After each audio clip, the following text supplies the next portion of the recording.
Hey from the kitchen, folks. Today I'm going to be making a raspberry and rhubarb flavoured cider. So I've got a nice little rhubarb plant growing in the garden. It's just 2 years old. I'm going to take a few sticks off this.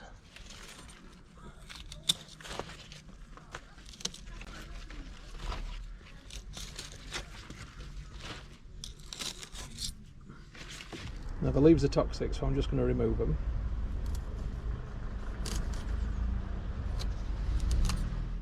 Right, so that's my rhubarb picked and de-leafed. Here's the rest of the ingredients. So it's a cider, so the star of the show has to be apples, and I'm using apple juice from concentrate, which simply contains apple juice from concentrate and citric acid, no harmful ingredients. That's my main ingredient. My secondary ingredient I'm going to use is some raspberry and rhubarb ribena. This may contain some nasty additives, which might mean I have a slow fermentation, but I've recently risked a Vimto and it worked well, so I'm just going to go with it and hope for the best. And this was a bargain from Barry's Bargains in Concert, 99p. There you go. Yorkshireman I am. Rhubarb from the garden, as you've just seen. 3 tea bags, because I'm going to make some tea to create some tannins, which will give it a bit of more body and flavour. Spring water, because the tap water in Leeds is chlorine. 250 grams of brewing sugar. And then I've got Lalvin EC1118 champagne sparkling wine and cider yeast, and some pectolase, which will hopefully help it become a clearer cider. So let's get those tea bags in. I'm going to add about ½ litre of spring water.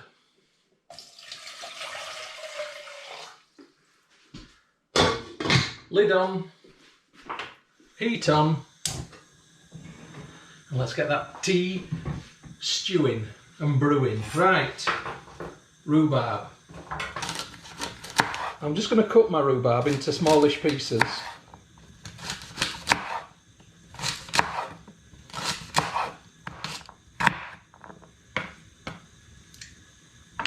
So while the tea is beginning to brew over there, let's look at the fermentation vessel. Today I'm using a Tesco 5 litre plastic water bottle. It works really well for this purpose.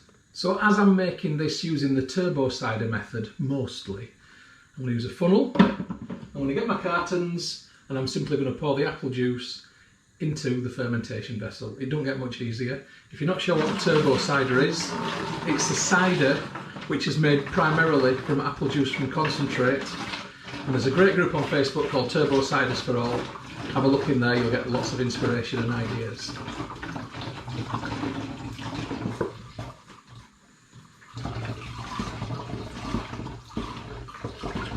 This really is labour saving. I've got 2 out of my 3 litres of apple juice in there. Now I'm going to add the ribena. So as I mentioned before, this is not standard ribena. It is actually raspberry and rhubarb flavour. I've never had it, but 99p, can't go wrong, can you? I'm just going to simply tip this in, easy as that. Could it be any simpler?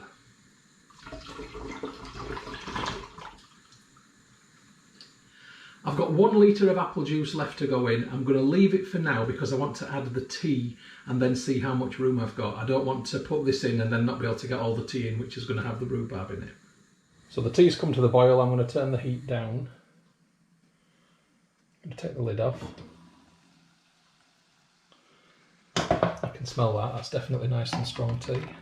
Give it a mash with a potato masher. Get everything out of those bags, flavour-wise. Yeah, I'm just going to get my bags out now. I'm removing the tea bags. And I'm just going to give them a squeeze with the back of a spoon to get all that flavour. So I've got my tea in the pan. I've got my rhubarb just here. I'm simply going to add that now into the tea. Skin and all, no need to worry about skinning it. And what I'm going to do then, once I've got this in, is simply pop the lid back on. I'm going to increase the heat very slightly. And I'm now going to let this simmer for a good 15 minutes so the rhubarb softens. Okay, this has been simmering away now for 20 minutes. I'm going to turn the heat off.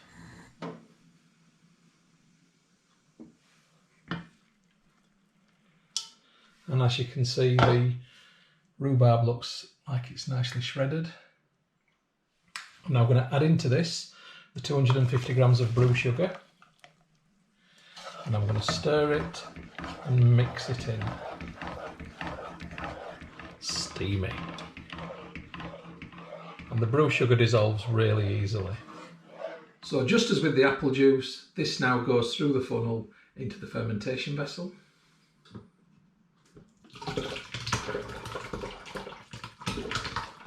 And now I'm just going to top up with the rest of the apple juice. Pretty straightforward, really. I'm going to add a little bit more spring water just to raise it up very slightly more.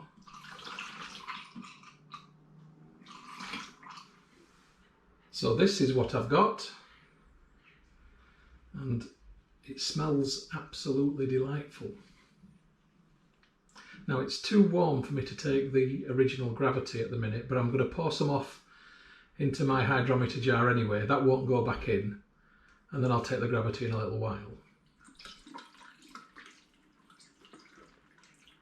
Now you'll notice that now leaves me a nice bit of space in the top, which has plenty of room for the krausen when it forms, which is the foamy head which will build on top of this once fermentation begins. So in terms of the brew now, just a couple of little jobs. I need to add a teaspoonful of pectolase. The pectolase will help it to clear. When you add boiled fruit into wines and ciders very often, it can remain cloudy. The pectolase will help that cloudiness to reduce. It's not a guarantee, but it's definitely a help. So there's a generous heaped teaspoon. Now I'm adding my yeast. I'm using the Lalvin yeast.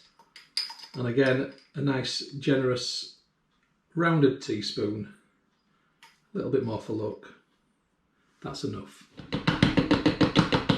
So if we just look at this, the yeast is on top. I'm just going to give it a little mix around so it all blends in nicely. It's warm liquid. It's sweet liquid. Hopefully the yeast is going to have a wonderful time in there and make me some nice flavoured cider. So I'm just in my utility room. I have put the fermentation vessel in place, and now I'm securing the lid which has got the airlock in. The reason I've moved it here first before putting the lid with the airlock in is that this is plastic, and when you pick it up it acts like a lung, and I didn't want to suck the airlock water into this, and that's what would happen. Now this is in place, if I do need to move this for any reason, I'll unscrew the lid first. Okay, this is now cooled to 20 degrees, so I'm going to take the original gravity.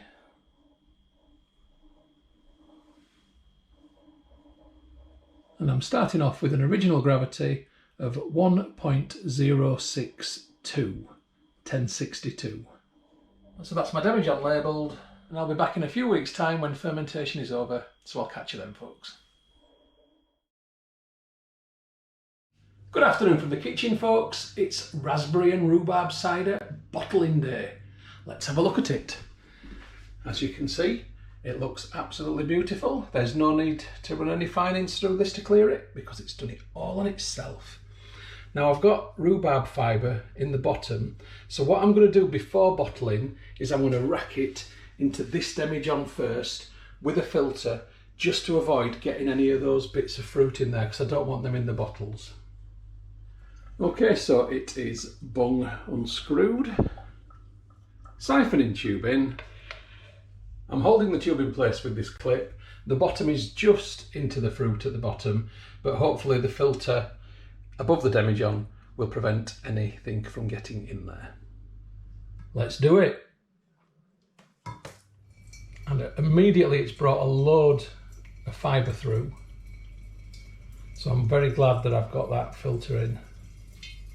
And I can actually see it has clouded a little bit. Now there's no more fibre coming through. What I'm going to actually do is stop this for a second. I'll just do that by going like this. So just show you what's going in there. That's what I've got in there, but I obviously don't want bits of that to break up and go through and make this cloudy. So I'm just going to empty this out and hopefully carry on. Yep, that's going good. It has clouded it very slightly, which is a shame, but it will settle in the bottle. It will mean that the bottles will just have a bit of sediment in them.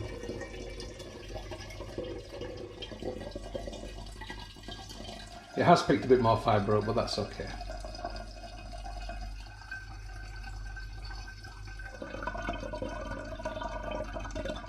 Okay, the net result.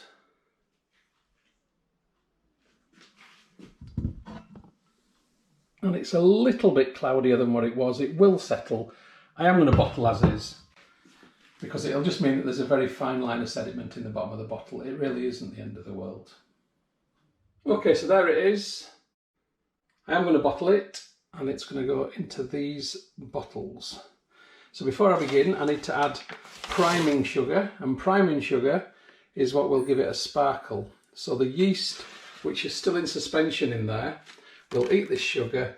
It will create a bit of CO2 as a byproduct, and the pressure from that will build up inside there, and it will cause it to have a sparkle, fingers crossed. So for each one of these 750ml bottles, I'm putting the equivalent of a good, generous heaped teaspoon in there. Right, it's bung out. Siphoning tube in. I've got the tube held in place with this clip. The bottom of the tube is just into the sediment line, and the first bit that will come out will go into the hydrometer jar. So let's do it.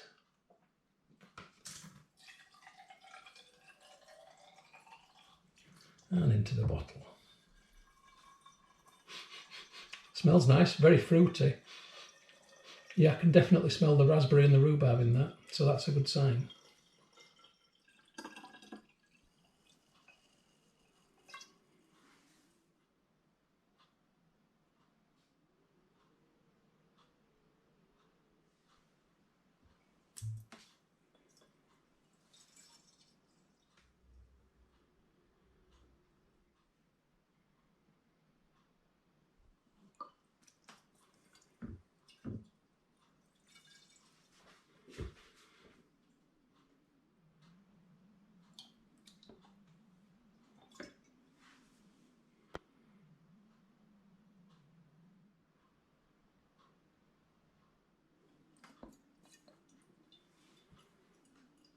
And there we go, I've got 5 full 750s.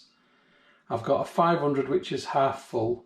I could try topping it up with what's in the hydrometer flask, but I think I'm going to cut my losses because I did notice that what was coming through into this one was really sedimenty. So I think I'm just going to call it 5 750s. I'm just boiling a kettle so I can soften my plastic bungs before putting them in. So while I'm waiting for that, I'm going to drop the hydrometer into the hydrometer jar to get the final gravity. And that hit the bottom, which is always a good sign. And I am looking at a final gravity of 0.996. 0.996. So I need to work out the final alcohol by volume, and I do that by taking the original gravity of 1.062. I deduct from that the final gravity of 0.996, which equals 0.066, and then I multiply this by 131.25, and that gives me a final alcohol by volume of 8.66%. Nice. So as I mentioned, I've got my bungs in very hot water. Let's just pour that off now. You'll also notice I'm wearing a glove. There's a reason. Because sometimes this is a painful process. Not always, but sometimes it is. Right, here goes. And push. Oh, and sometimes they don't want to go. This one doesn't. And in fact, this is going to be a pain. Ugh. Right. I'll try this one. In first time.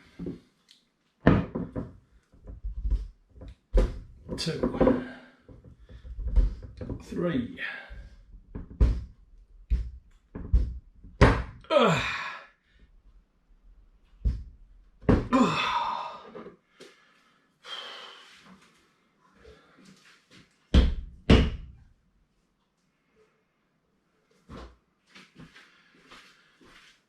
in. That was a much harder job than what it needed to be. You never know what you're going to get. I'm just rinsing my bottles under the tap. I don't want to label them, but I want them to be clean and free of sticky residue. Now I've got my bungs in, I need to get these caged. The cages will secure the bungs in place, so when the yeast that's in suspension eats that priming sugar that I put in there, it will create CO2, which will create pressure. And without the cages, the bungs will fly off, even the tough ones. Anyway, it's not a very exciting job watching me do this. I'll be back in a bit. I now need to leave these to dry while I go and sort the labels out. I've made a simple label template in Microsoft Word. I'm just going to print this out.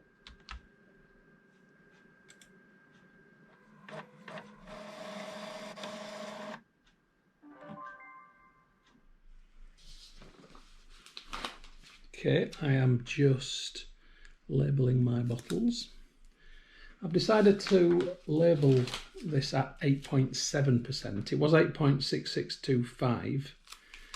It's near enough 8.7. If you're rounding up, it's 8.7. But when it primes, when it carbs in there, the ABV will go up by a minute amount. So I reckon 8.7's fine. And I did one at 8.6 yesterday, so I want it to be different today. So that's the label on the bottle. I like them to look nice. And there they are.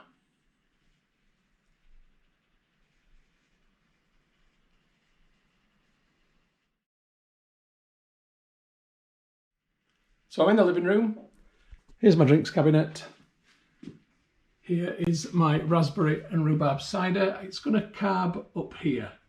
So my living room will stay warm. It will stay above 20 degrees for at least the next month without any heating on. So I'm going to put it up here, which is naturally a warm place because it's high.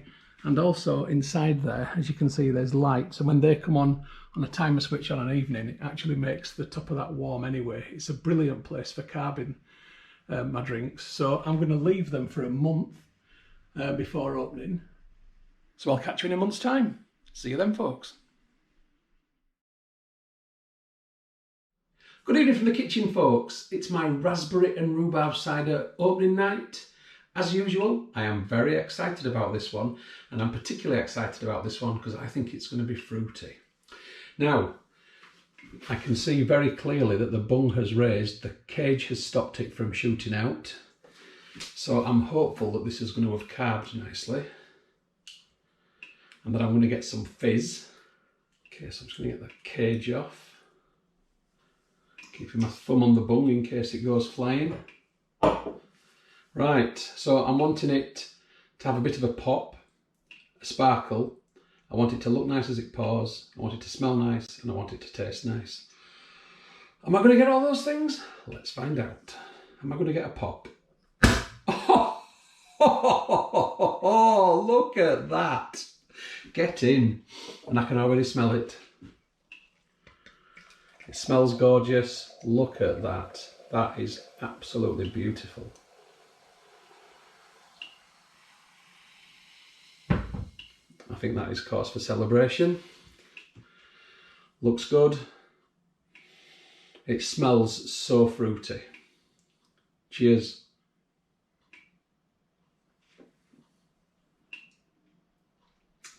Wow, that is really gassy.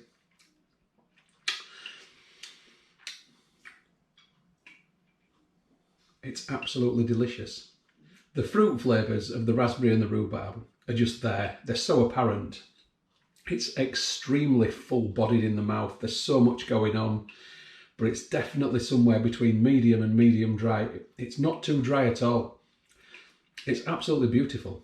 I will make this again 100% for sure. Anyway, this is cause for celebration. So cheers, folks. And I'll catch you on the next brew.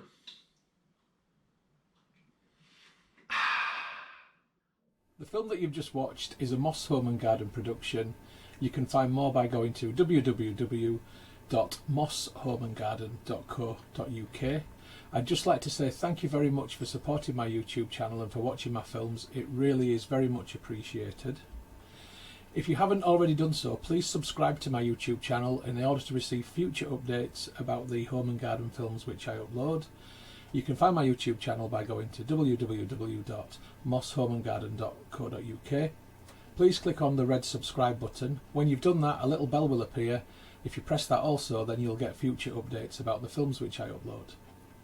If you like my films, if you like my style of filming, then you might also like my travel channel, which you will find by going to youtube.com/Stuart Moss or type in www.mosstravel.tv. Again, if you could subscribe to that channel, it would be hugely appreciated. If you'd like to get Moss Home and Garden updates on Facebook, then please open Facebook and do a search for Moss Home and Garden, and you will find the page. If you like the page, then you will get future updates on there. And if you'd like to connect on Instagram for home, garden and travel photography, as well as some stories, then my username is StuMoss, STUMOSS. If you'd like to connect on Twitter, then my username is @StuartMoss. And if you'd like to contact me about film usage or any other issue, please just email me on stewmosshomegarden@gmail.com. Once again, thank you very much for supporting my channel, for watching my films. I do appreciate it. I'd just like you all to have a great day.